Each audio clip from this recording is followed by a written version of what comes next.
Oke, balik lagi ke channel gue. Dan seperti lu lihat, gue sekarang lagi di Bali.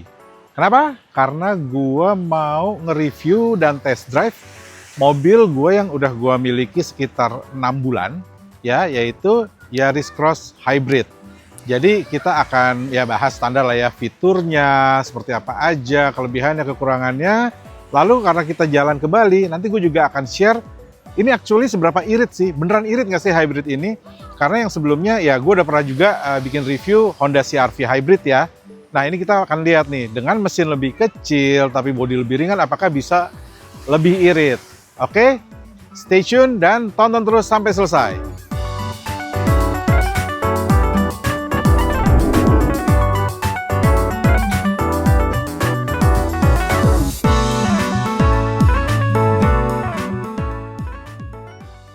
Untuk detail anak kuncinya simple ya, cuman ada 3 tombol.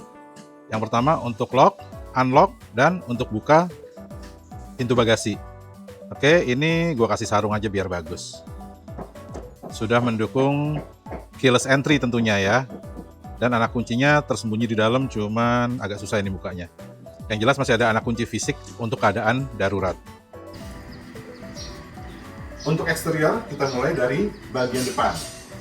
Seperti bisa dilihat, di bagian atas kaca depan itu ada 2 kamera untuk keperluan ADAS. Berarti walaupun dia tanpa sensor radar, kameranya stereo, bukan mono, sehingga lebih reliable.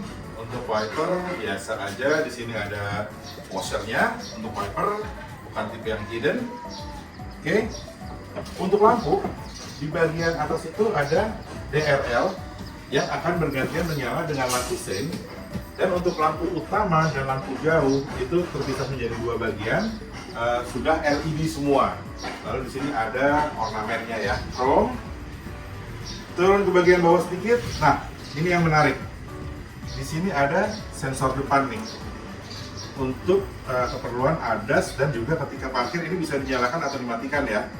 Lalu di bawahnya sudah ada fog lamp model Ice Cube. Di sini ornamennya cukup gede sih kalau menurut selera gue. Sebetulnya kalau dibikin lebih kecil dikit kayaknya oke ya. Tapi well, oke kok, gue nggak ada komplain sih. Untuk logo yang biasa, karena seperti yang gue bilang tadi, dia nggak ada radarnya. Nah, di bawah logo ini ada kamera depan, karena Yaris Cross ini sudah dilengkapi dengan kamera 360 ya. Untuk bumper tidak ada ornamen atau tanda yang mencirikan kalau dia yang tipe GR sih sebetulnya. Lalu di bawah di sini ada skid plastik ya, yang kesannya tough, padahal ini cuma plastik ya, ini bukan skid plate beneran, tapi untuk ya looks aja.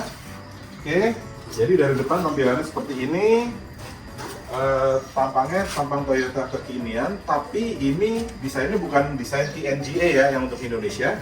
Karena untuk Indonesia dia pakai acuan desain yang DNGA. Jadi antara Yaris Cross Indonesia sama Yaris Cross di luar yang beneran DNGA itu bentuknya sedikit berbeda. Oke, kita lanjut ke kap mesin.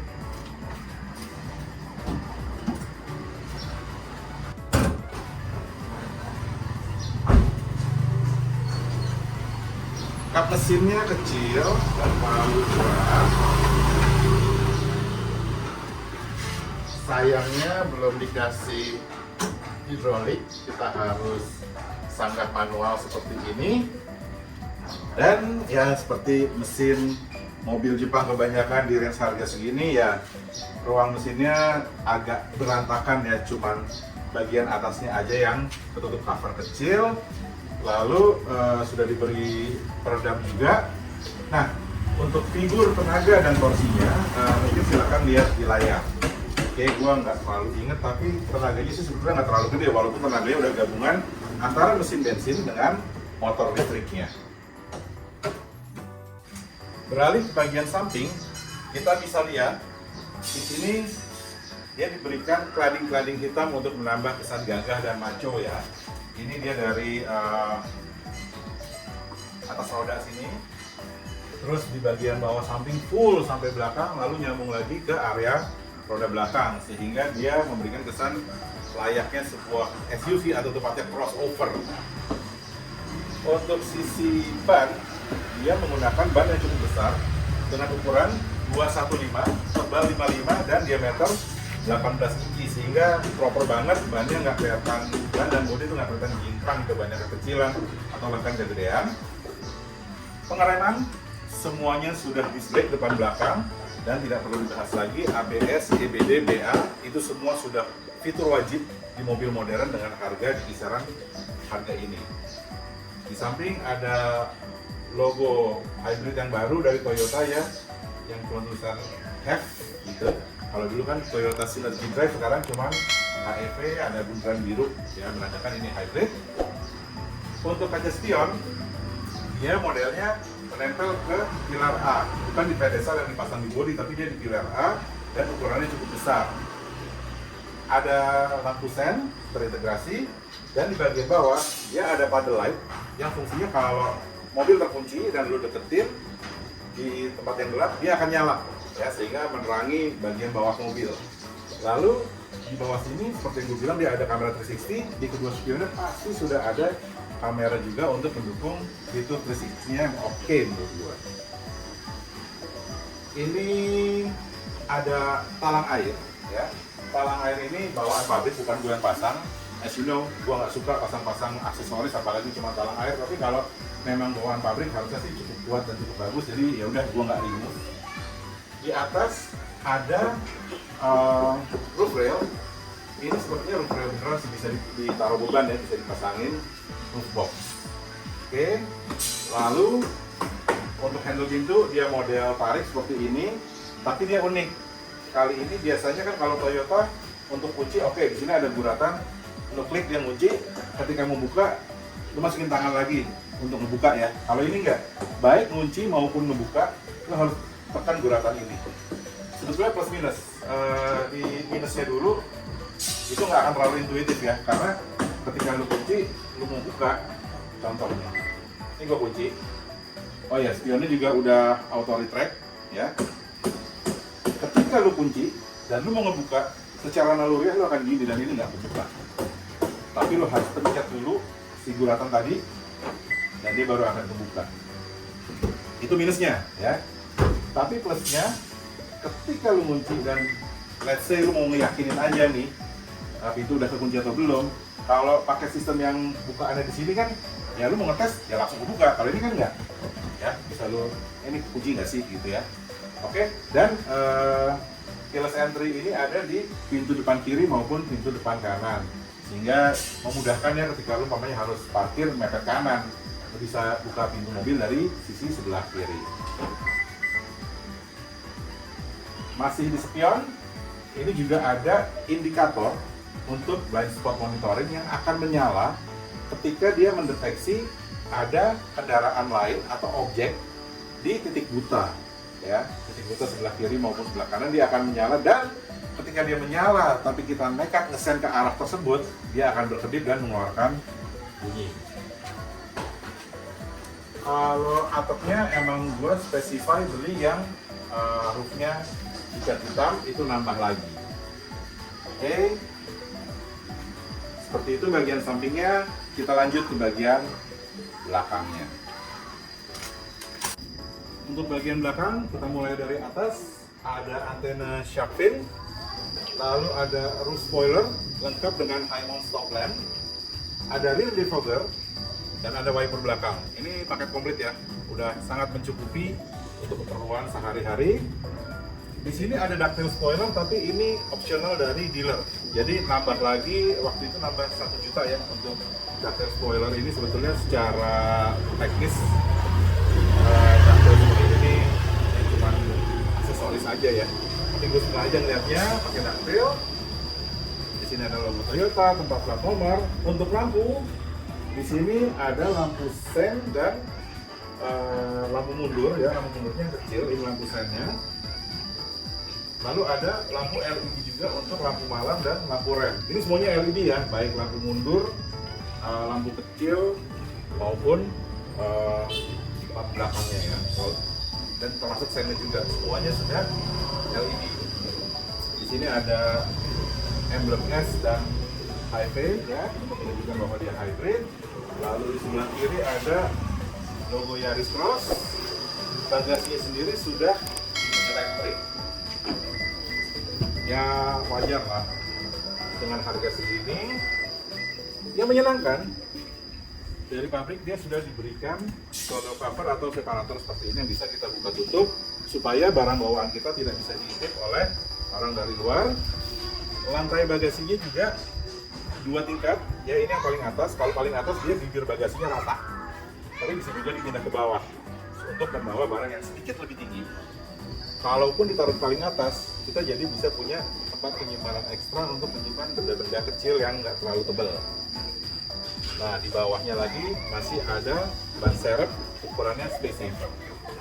Oke, untuk membuka atau menutup pintu bagasi ini pastinya ada beberapa cara, mulai dari pakai tombol di dalam, pakai tombol di bagasi, pakai tombol di remote, atau pakai sensor tendangan.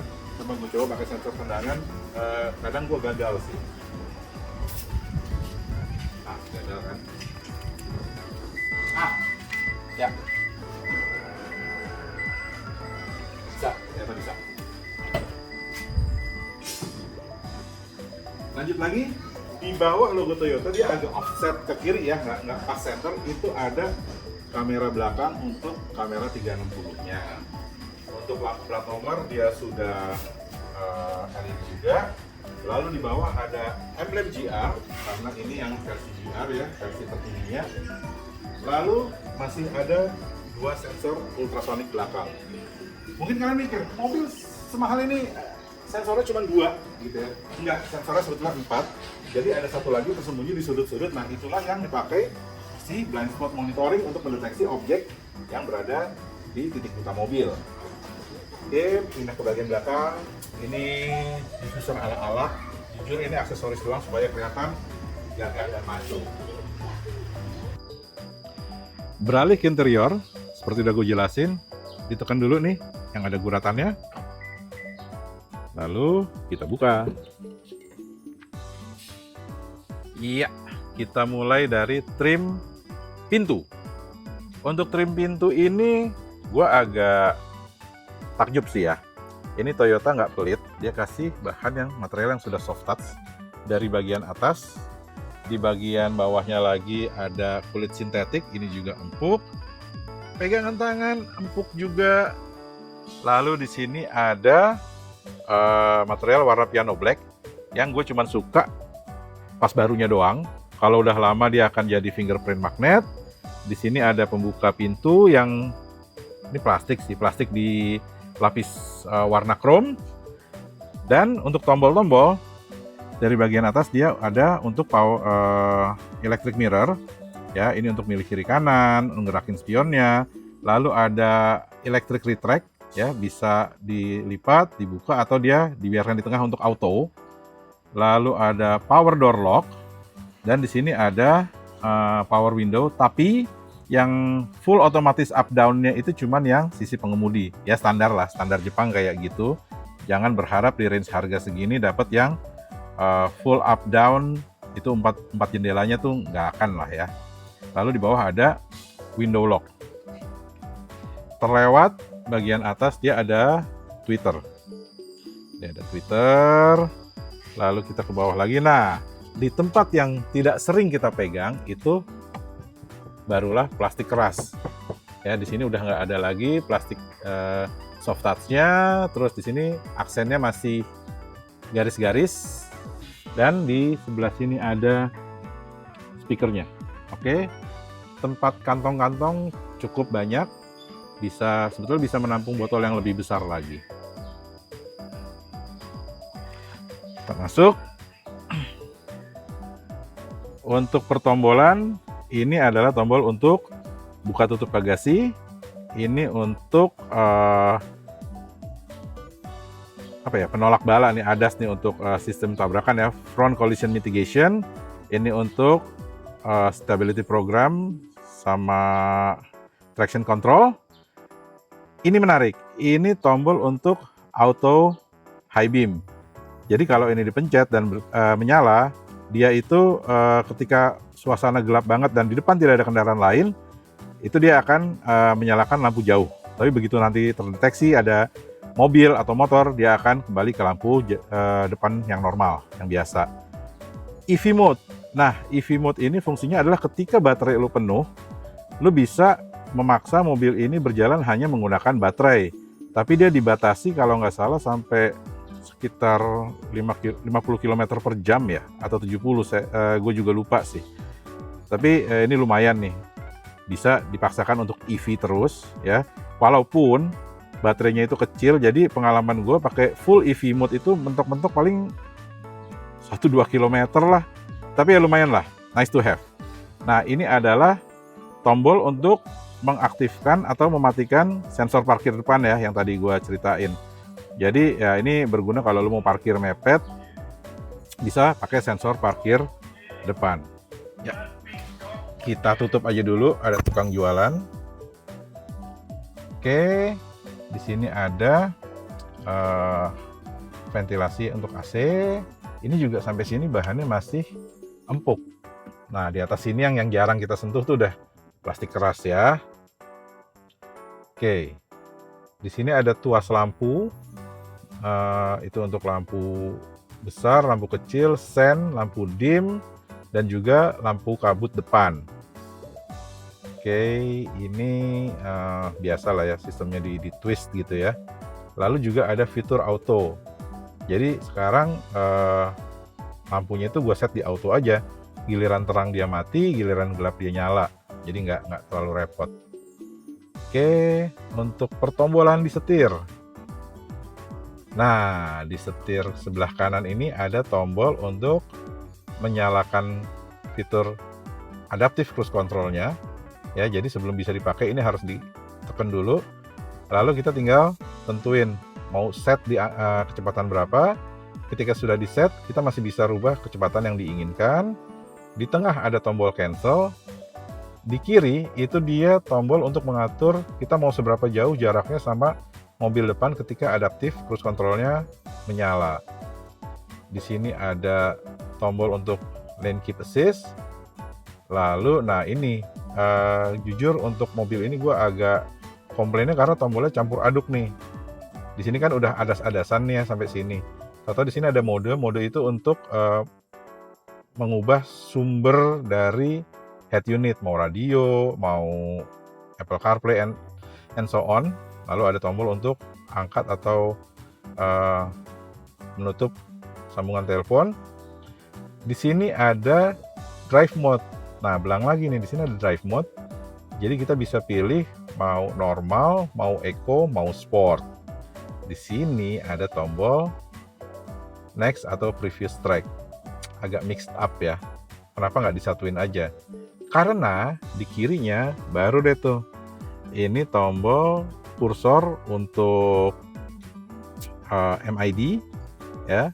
Di sini ada tombol enter untuk menentukan pilihan dan untuk mereset fuel economy. Di sini ada trip A, trip B atau odo. Di sini tombol untuk back, di sini tombol untuk voice command. Lalu di sini ada tombol volume up, volume down, dan tombol kamera 360. Jadi ketika habis gedein atau ngecilin volume terus gue mau pindah ke track berikutnya, gue tuh harus sadar bahwa untuk pindahin track itu jari gue harus yang kanan. Sementara beberapa mobil itu ya lebih organized. Contohnya di CR-V gue ya. Ya udah, semua ADAS di kanan, semua MID di kiri gitu loh. Kalau ini agak belang-belang. Gitu. Oke, mulai panas. Kita coba nyalain dulu tombol start stop-nya di sini. Iya. Oke. Urusan per ASEAN sudah pasti hanya single zone. Displaynya sih udah digital ya. Terus ada ventilasi AC belakang yang cuma bisa dibuka tutup. Oke. Ventilasi AC bisa diarahkan atas bawah kiri kanan. Ada tombol hazard. Ini juga surprisingly masih empuk-empuk bahannya gitu ya. Terus, nah di sini ada head unit yang sudah support Android Auto dan Apple CarPlay. Cuman kebalikan ya, biasanya tuh kalau mobil-mobil yang bukan yang premium, Apple CarPlay-nya wireless, Android Auto-nya wired. Ini kebalik, Android Auto-nya bisa wireless, sementara Apple CarPlay-nya harus wired. Tapi nggak apa-apa lah, at least udah dikasih, jadi nggak usah susah-susah. Oke. Di sini ada bagian atas sudah ada sun visor lengkap dengan vanity mirror dan lampu. Very nice. Ini salah satu bagian yang gue komplain dari CR-V karena untuk urusan lampu aja nggak dikasih. Padahal seberapa mahal sih lampu. Headlinernya hitam. Ya, headlinernya hitam. Lagi-lagi ini bagus ketika baru. Tapi ya dikasih yang abu-abu juga lama-lama dekil sih. Di sini ada dashcam dari Toyota. Jadi sudah tidak perlu beli dashcam lagi ya. Oke. Kaca spion masih standar, day and night harus dicetekin. Nah, inilah kira-kira tampilan dashboardnya kalau lo duduk di bangku pengemudi. Oke, kita ke instrumen cluster. Instrumen cluster itu kebagi sebetulnya menjadi 3 bagian ya. Yang bagian kiri itu informasi, bagian tengah itu sebetulnya tenaga mesin sama regenerative brakingnya ya, dia bisa ngeliatin kita seberapa kuat tenaga mesinnya atau ada regenerative brakingnya, sama ada indikator isi baterainya. Ya, mobil hybrid nggak tahu ya, gue baru punya 2 ya, baru lihat 2 mobil hybrid itu nggak ada RPM yang ngukur seberapa kencang putaran mesinnya ya. Biasanya kan RPM ada 1 sampai ya mungkin 8 gitu ya. Jadi kita nggak tahu ini putaran mesinnya berapa, dia cuma ngasih tahu tenaga yang dikeluarkan ada berapa. Ya, di bawah ada trimeter odometer, ada indikator gigi ya untuk bagian tengah. Ini desainnya bisa diubah-ubah sih. Lalu untuk yang bagian kanan, ini bagian yang buat gua agak bikin sakit mata. Bagian kanan itu speedometer sama fuel gauge ya untuk bensin. Cuman coba deh kalau lu lihat, yang kiri tuh udah bagus, huruf-hurufnya, angka-angkanya tuh udah high res segala macam. Kenapa juga speedometernya harus yang angka kalkulator? Oke, lalu mau neken harga Toyota, tapi ya nggak gini lah. Nih kayaknya apa ya, sesuatu yang udah bagus di sebelah kiri dan tengah, lu rusak sama yang di sebelah kanan. Tanggung aja sih gitu loh. Sementara mobil lama gua, Toyota Sienta, itu dashboardnya full high res. Nggak ada kayak gini. Oke, di bagian kiri juga ada tuas untuk mengatur wiper depan dan wiper belakang. Untuk air wiper juga ada, dia sudah intermittent yang bisa diatur waktunya untuk wiper depan. Oke, untuk setir bentuknya sih oke. Bentuknya oke, cuman lagi-lagi di sini ada panel piano black yang setelah gua memiliki mobil ini sekitar berapa ya, 6 bulan kali ya. Ya, pokoknya sudah beberapa bulan lah ya mobil gua pegang. Nah ini mulai fingerprint magnetnya. Setirnya dilapis kulit sintetis, tapi bahannya menurut gua agak kasar, walaupun dia udah ada jahitan-jahitan asli seperti ini gitu ya, tapi bahannya agak kurang premium kalau menurut gua. Well, oke lah, kalau itu gue nggak mau terlalu komplain, karena setirnya selain sudah bisa tilt, dia sudah teleskopik juga, dan teleskopiknya cukup jauh. Jadi membantu untuk mendapatkan posisi ideal bagi kebanyakan postur tubuh orang. Tuas persnelingnya yang model lurus-lurus aja, kayaknya Toyota sudah meninggalkan crook gate yang berliku-liku. Dia seperti kebanyakan mobil hybrid, pilihannya ada P, R, N, D, dan B. B itu untuk mengaktifkan regenerative brakingnya supaya mengisi daya lebih cepat. Ini berguna kalau lo pakai mobil ini di turunan yang cukup panjang nih. Nah, pakai B deh tuh untuk ngumpulin baterai. Habis itu bisa dipaksa pakai mode EV kan. Oke, rem tangan jari, very nice ya. Lalu sudah ada juga fitur auto hold. Di bagian depan sini selain ada port USB, dia juga sudah mendukung wireless charging yang bisa dimatikan kalau lu mau naruh benda metal atau benda lain yang bukan wireless charging. Di sini ini bisa dimatikan, ada tombolnya, ada tombol yang ngumpet tuh. Oke. Sedikit ke belakang lagi. Ada laci kecil. Lacinya jujur cetek sih. Jadi gue cuma taruh di situ benda-benda kayak uang parkir segala macam, kartu-kartu gue taruh situ. Di bagian tengah sini ada cup holder yang bisa diubah ketinggiannya ya. Jadi kalau untuk botol bisa pakai nggak pakai tatakan ini. Kalau untuk gelas biar tinggi dia pakai tatakan ini. Mudah dilipat ya. Jadi kalau pakai gelas dia tuh nggak susah ngambilnya, atau kalau pakai botol dia nggak gelodak-gelodak gitu. Cukup menyenangkan, tapi lebih baik lagi kalau di sini dikasih karet sebetulnya ya, karena somehow juga tetap bunyi-bunyi. Nah, si Yaris Cross ini mengadopsi desain asimetris. Jadi dia tuh di sini dikasih semacam pembatas ya, yang membatasi penumpang, biar seolah-olah kesannya tuh driver oriented banget gitu. Layarnya juga nggak tahu, menurut gue sih agak miring sedikit ke arah driver, tapi ya oke lah ya kalau dia mau bikin impresi seperti itu. Untuk laci ya tidak soft opening, tapi ukurannya lumayan. Di dalam laci sudah ada apar dari dealer. Di bagian atas ada lampu yang syukurnya sudah LED semua, dan ada tombol untuk membuka penutup panoramic roof-nya. Oke lah, udah elektrik walaupun cuma panoramic roof gitu ya. Tapi paling nggak kayak saingannya yang udah cuma panoramic roof, buka tutupnya manual dan ngerepotin. Untuk sun visor kiri juga pastinya sudah ada cermin dan lampu. Good job Toyota. Nah, yang agak kurang menurut gue adalah masalah kaca spion yang tadi udah gue bilang ya. Dia nempelnya di pilar A, bukan di pintu yang model pedestal kayak di CR-V sehingga bisa dimundurin gitu ya. Ini kan posisinya di depan banget. Udah ada pilar A, ada tweeter, terus kaca spionnya gede. Ini kadang-kadang agak ganggu nih blind spotnya nih. Kurang kelihatan. Kadang-kadang gue harus agak ngintip gini. Oh oke, nggak kena. Oh oke, nggak ada apa-apa gitu ya. Seperti itu.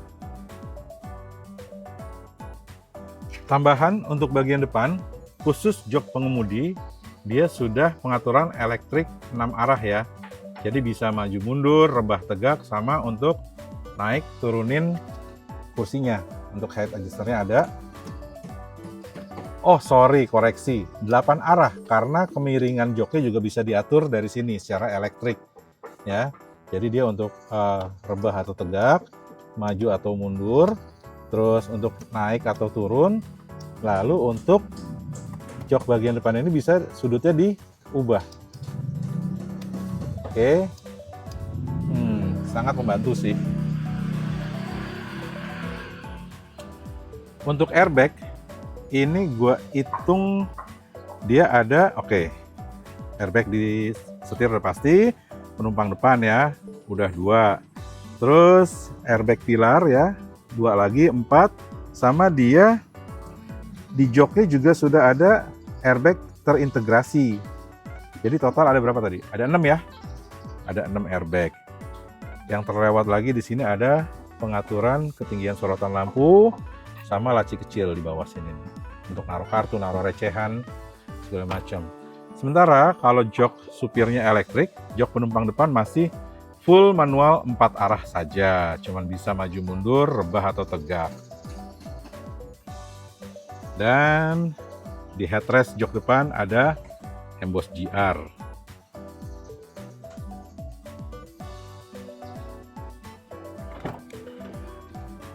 Untuk bagian belakang, untuk ukuran mobil yang sebetulnya nggak terlalu besar ini, bagian belakangnya masih cukup lega ya. Tuh kaki gue masih bisa cukup jauh gitu ya. Masih cukup jauh. Dan di sini sudah tersedia ventilasi AC, walaupun cuma bisa dibuka tutup ya, speed sama temperaturnya ngikut yang AC depan ya. Jadi ya paling nggak penumpang belakang nggak rebutan AC. Dan lebih penting lagi ada 2 colokan USB-C.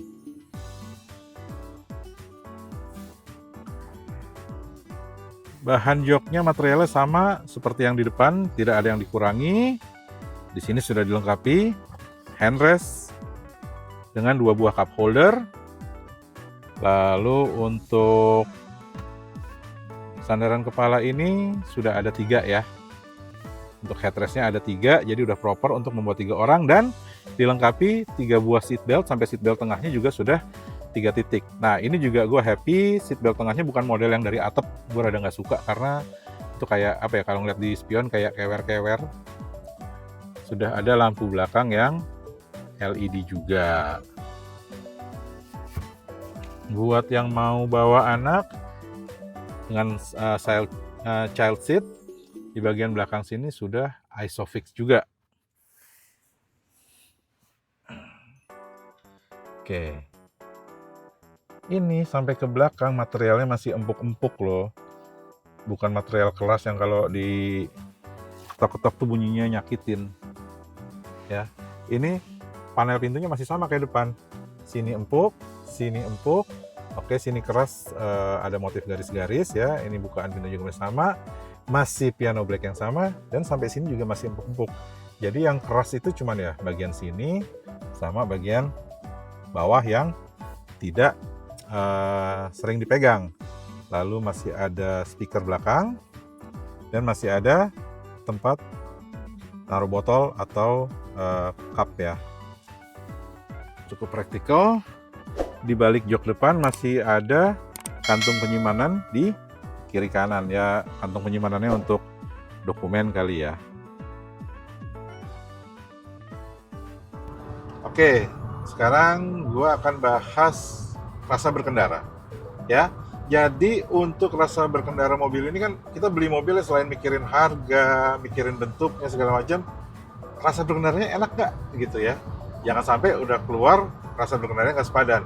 Jadi kalau untuk Yaris Cross ini, dia untuk tenaga mesinnya tuh relatif kecil ya. Dia mesinnya 1500 cc, tapi cuman menghasilkan 90 tenaga kuda. Kenapa? Karena dia pakai Atkinson cycle, bukan pakai auto cycle seperti yang di mobil pada umumnya. Tapi dengan dibantu motor listrik, total keseluruhan tenaganya ada di 110 tenaga kuda. Jadi ya nggak sampai underpower, tapi bukan yang berlimpah ya. Tapi karena motor listrik itu torsinya instan, jadi cukup nolong sih. 110 dengan torsi mulai dari 0 rpm tuh menyenangkan. Nah ini mobil kan dalam trip kali ini gua ajak dari Jakarta sampai ke Denpasar, itu banyak sekali rute yang berliku-liku, menanjak, dan cukup menantang ya. Dan si Yaris Cross ini tidak pernah terasa underpower.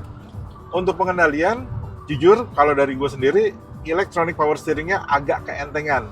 Tapi surprisingly ini mobil nurut ya, ketika di alas jati gitu ya. Gue coba agak ngebut sedikit ya, meliuk-liuk, nyusul-nyusul truk. Ini masih nurut, jadi nggak tipikal tarikan depan yang understeer. Oke. Nah dari sisi bantingannya sendiri, ini juara sih. Mengingat suspensi depan independen gitu ya. Suspensi depan double wishbone. Suspensi belakangnya tuh cuman torsion beam, yang biasanya torsion beam tuh agak mantul-mantul, tapi kali ini cukup enak ya, compliant. Dia di jalan pelan tapi jelek itu masih nggak bikin ajrut-ajrutan. Ya emang nggak bisa lo samain sama yang multi-link independen, tapi untuk ukuran torsion beam ini enak banget. Nah kalau di jalan tol kayak gini, ini juga stabil. Sambungan-sambungan jembatan, sambungan jalan tol itu nggak sampai kerasa menyeruak sampai ke kabin. Jadi untuk sisi pengendaraan, rasa berkendaranya, pengendaliannya, ini mobil enak sih. Dengan semua keterbatasan yang tadi gue sebutin ya, ini surprisingly enak. Nggak yang bukan mobil yang driver's car banget, nggak. Untuk dibawa yang ugal-ugalan ya enggak. Tapi nggak sampai bikin repot atau bikin nggak nyaman gitu. Ya terlepas dari yang tadi gue bilang ya, power steering keentengan. Power steering keentengan pun itu plus minus ya. Ketika parkir, apalagi buat mbak-mbak, ibu-ibu untuk parkir dalam kota itu ya sangat membantu pastinya.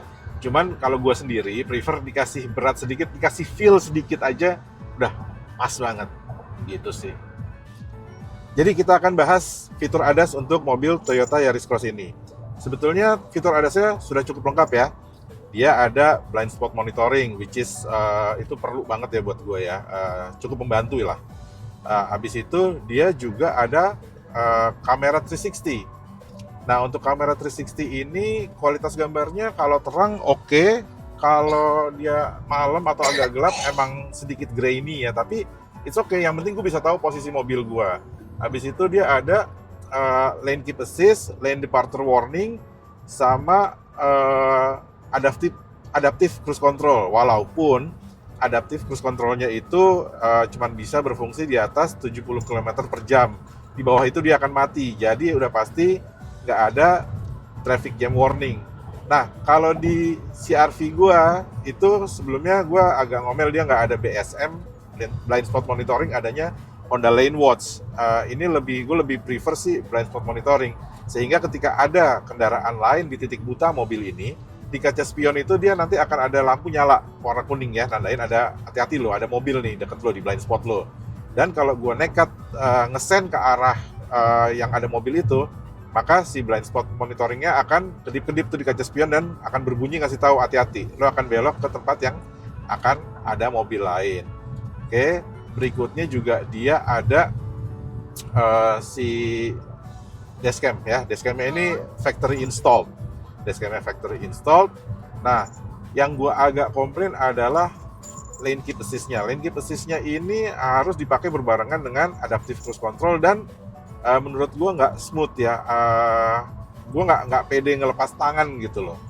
Beda sama di CR-V yang bener-bener dia ngikutin tuh garisnya, selama beloknya nggak ekstrim dia akan ngikutin. Tapi kalau di Toyota Yaris Cross ini enggak ya, dan gue jarang sih pakai fitur itu di mobil ini. Tapi anyway, untuk harga segini disediain loh fitur-fitur itu gitu. Jadi buat gue ADAS-nya udah oke, udah komplit, apalagi kalau kita perlu mengingat harga dari mobil ini. Setelah menempuh jarak 2120,1 km, gue berhasil mendapatkan konsumsi rata-rata BBM di 19,4 km per liter. Ini angka yang impresif mengingat jalanannya tuh juga variatif ya, nggak tol doang, ada pegunungannya, ada turunannya, banyak tanjakannya, meliuk-liuk, dan lain-lain. Untuk harga barunya, Toyota Yaris Cross itu ditawarkan mulai dari Rp358.700.000 untuk versi non-hybrid ya. Dia tipe G itu di Rp358.700.000. Sampai yang termahal, yang hybrid dengan GR Parts Aero Package itu ditawarkan di harga Rp437.200.000. Tapi itu nanti belum termasuk diskon atau bonus-bonus dari sales Toyotanya. Nah, supaya kalian bisa dapat harga yang bagus, gue juga udah taruh tuh kontak sales tempat gue beli si mobil ini, Toyota Yaris Cross Hybrid ini. Silahkan dikontak aja, biasanya beliau ngasih diskon yang cukup menarik dan bonus-bonus yang cukup menarik. Oke, jadi sekian untuk video Toyota Yaris Cross Hybrid. Terima kasih untuk yang menonton sampai selesai. Saya tunggu jempolnya, share-nya, subscribe-nya. Jangan lupa di-subscribe ya. Oke, sampai ketemu lagi di video gua yang berikutnya. Bye-bye.